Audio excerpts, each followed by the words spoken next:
Haar bloody buurman, Adele Reinders. Clarissa se seun, Rikus Fourie, was tot onlangs 'n veldwagter in Natal. Maar nou is hy in Waterval Boven om die leiersels van Claes Kaya by sy ma oor te neem. Haar bloody buurman is Rikus en Elzaan se liefdesverhaal. Dit is nou as hulle mekaar nie voor die tyd gaan vermoor nie. Want sien, Rikus is nogal ambisieus. Hy wil graag sy grond en belange uitbrei en het sy verseer op die steinhuis reg langs aan Kleeskaya om daarvan 'n tipe backpackers verblyf te maak.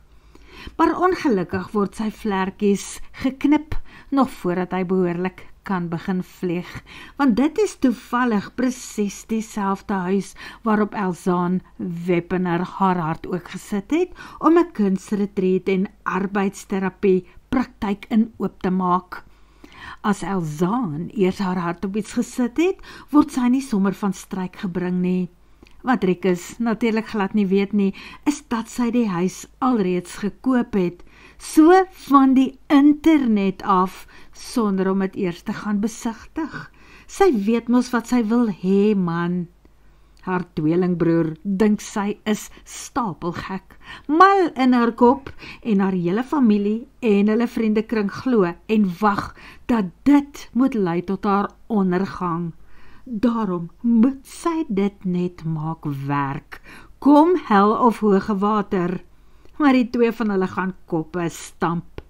Rikus beklei nie altyd skoon vir dit wat hy glo syne moet wees nie. Hy maak nare en vindingryke planne om haar hier weg te kry.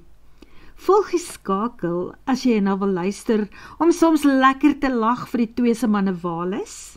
Dalk voel jy ook dat Elzaan iets erger aan Rikus moes gedoen het as net 'n spuitvol pepersprei op daardie eerste aand van hulle ontmoeting.